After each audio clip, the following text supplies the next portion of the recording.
साथियों, गत कक्षा में हमने गुर्जर प्रतिहार वंश के अधिवासन, आरंभिक शासक तथा जालोर, उज्जैन एवं कन्नौज के गुर्जर प्रतिहार वंश के बारे में जानकारी ली थी तथा मंडोर के गुर्जर प्रतिहारों के बारे में विस्तार से चर्चा की थी। आज हम इस वीडियो के जरिए जालोर, उज्जैन, कन्नौज व भड़ोच के जो गुर्जर प्रतिहार हैं उनका विस्तार से अध्ययन करेंगे। साथियों, जालोर हो, उज्जैन हो या महाराज्य कन्नौज हो,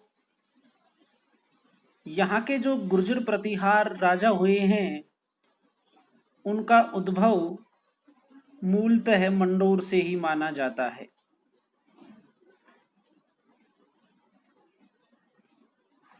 इस राजवंश का संस्थापक नागभट्ट प्रथम को माना जाता है,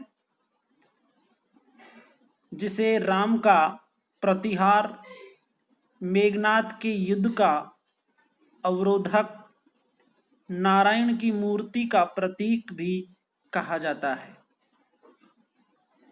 इस शाखा को रघुवंशी प्रतिहार भी कहा जाता है।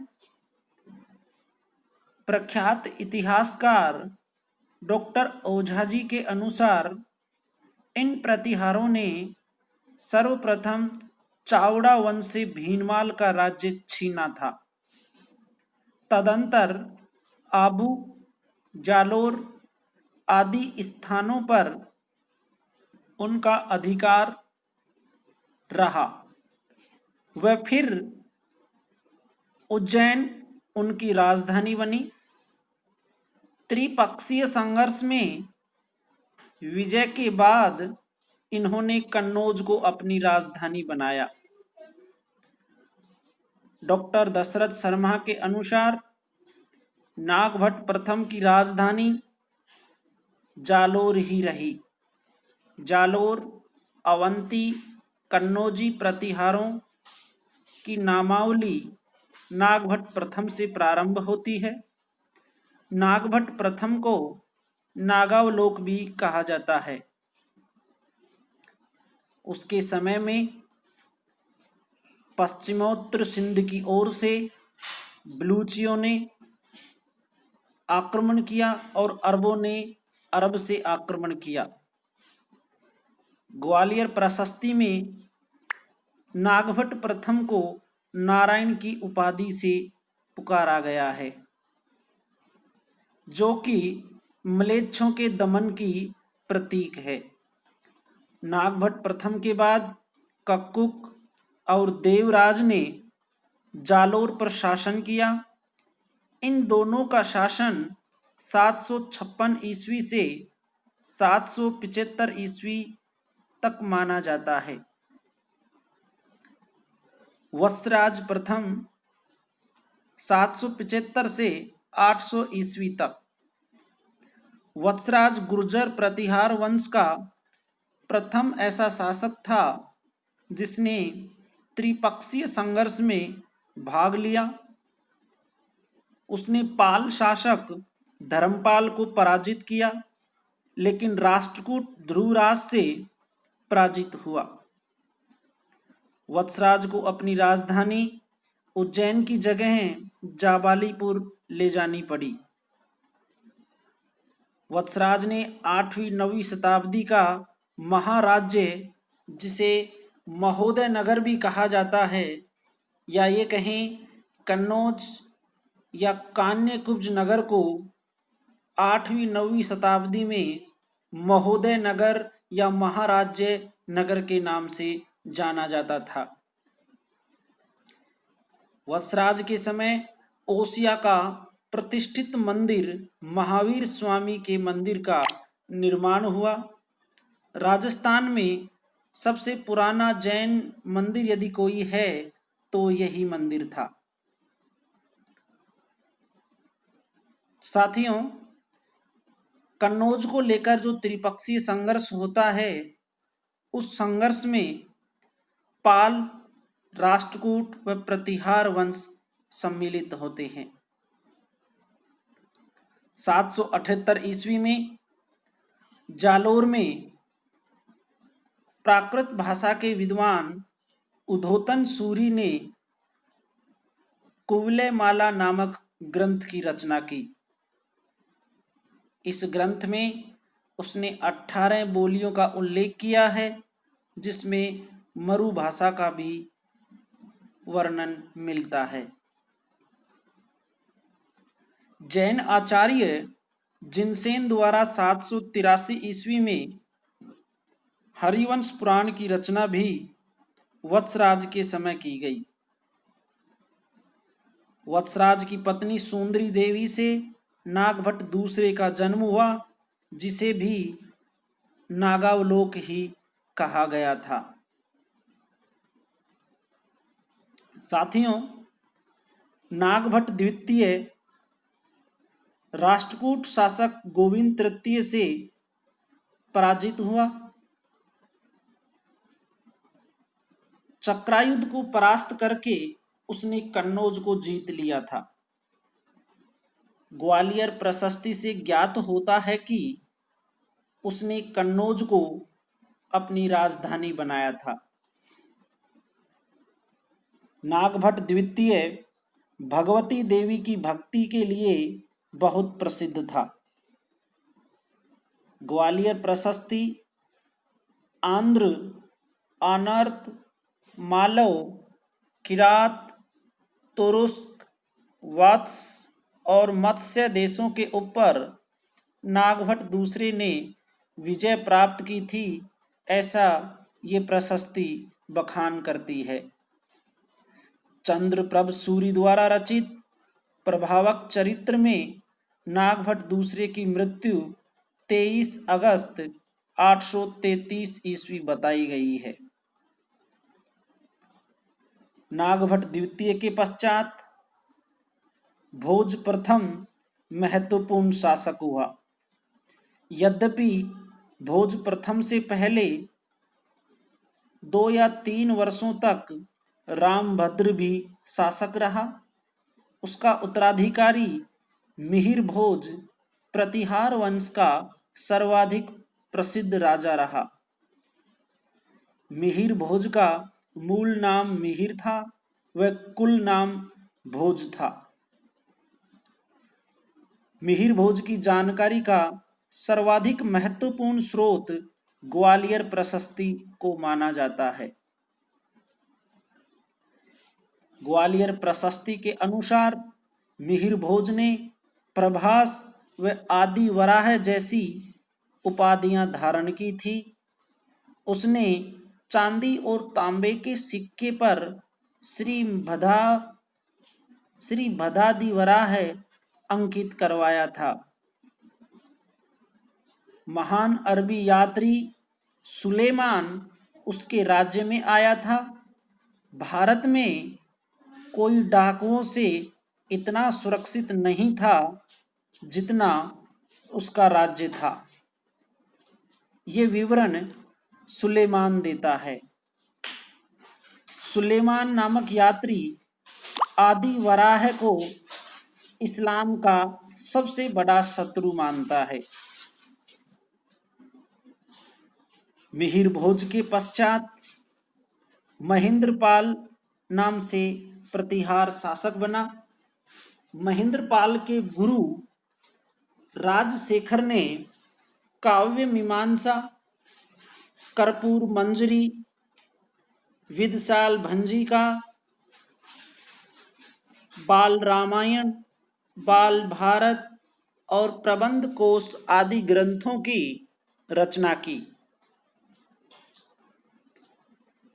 महेंद्रपाल गुर्जर प्रतिहार वंश के साम्राज्य को वर्धन वंश के बाद सर्वाधिक बड़े साम्राज्य में परिवर्तित कर देते हैं। इनके पश्चात महिपाल शासक हुए। महिपाल को विभिन्न दान पत्रों में विनायकपाल, हेरंबपाल, क्षितिपाल भी कहा गया है। महिपाल के समय की एक बड़ी उपलब्धि ये है कि बगदाद के निवासी अल मसूदी ने उनके समय भारत की यात्रा की थी। अरबी यात्री अल मसूदी ने घोड़ों और ऊंटों की सेना का विशेष विवरण दिया है। वह महिपाल के बारे में विस्तार से बताया है। महमूद गजनवी के कन्नौज पर आक्रमण करने के समय राज्यपाल वहां का शासक रहा था। 1093 ईस्वी में चंद्रदेव गहड़वाल ने यशपाल प्रतिहार से कन्नौज छीनकर इसके अस्तित्व को ही समाप्त कर दिया था। इस तरह से ये गुर्जर प्रतिहार वंश के शासक जो हैं कालांतर में गहड़वाल, राठौड़ और चौहानों के सामंत बन जाते हैं। लेकिन किसी समय गहड़वाल, राठौड़, चौहान व अन्य राजपूत राजवंश गुर्जर प्रतिहारों के सामंत हुआ करते थे। साथियों, गुर्जर प्रतिहार वंश के अब मैं उन तथ्यों को बताना चाहूँगा जो भूलवश पहले नहीं बता पाए हैं। विशेष रूप से ये जो तथ्य हैं यूपीएससी, आरपीएससी के विभिन्न एग्जामों के लिए बड़े ही महत्वपूर्ण हैं। साथियों, कन्नौज को अपनी शक्ति का केंद्र बनाने से गुर्जर प्रतिहार राजा जो थे वो राजस्थान में अनुपस्थित भूस्वामी के रूप में जाने जाते थे, क्योंकि इनका मूलतः स्थान राजस्थान से था, लेकिन कन्नौज इनका बड़ा साम्राज्य का केंद्र बन गया था। गुर्जर प्रतिहार साम्राज्य का वास्तविक संस्थापक व महानतम शासक विष्णु भक्त आदि वराह मिहिर भोज को माना गया है। सतीश चंद्र नामक प्रख्यात इतिहासकार ने इस मान्यता को आगे बढ़ाया है। बगदाद निवासी अल मसूदी ने गुर्जर प्रतिहार राज्य को अलजुज्र तथा राजा को बौर कहा है। अरबी यात्रियों ने लिखा है कि प्रतिहार शासकों के पास भारत की सर्वोत्तम घुड़सवार सेना थी। यही कारण रहा, इतिहासकार सतीश चंद्र के अनुसार, कि लंबे समय तक गुर्जर प्रतिहारों ने विदेशी आक्रांताओं से देश की रक्षा की। गुर्जर प्रतिहार वंश में उनका उत्तराधिकारी राजपुरुष कहलाता था। सामंतों पर नियंत्रण हेतु एक अलग से पद की नियुक्ति की गई थी, जिसे तंत्रपाल कहा जाता था। साथियों, सांस्कृतिक दृष्टि से गुर्जर प्रतिहारों का शासनकाल स्वर्णिम काल कहलाता है। 8वीं शताब्दी से मध्य भारत व राजस्थान में जो मंदिर निर्माण की क्षेत्रीय शैली विकसित हुई उसे गुर्जर प्रतिहार महामारू शैली कहते हैं। इस शैली के अंतर्गत आरंभिक निर्माण मंडोर, मेड़ता के प्रतिहारों ने करवाया था। कुछ मंदिरों में पंचायतन संयोजन अर्थात बीच में मुख्य मंदिर, चारों कोनों पर 4 छोटे मंदिर मिलते हैं।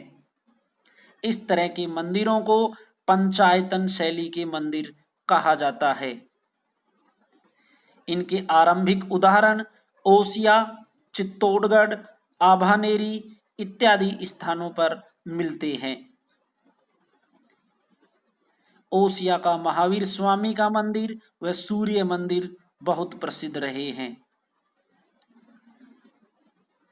अलवर के निकट सरिस्का जंगल में स्थित पारानगर का नीलकंठेश्वर मंदिर भी गुर्जर प्रतिहारों की देन है।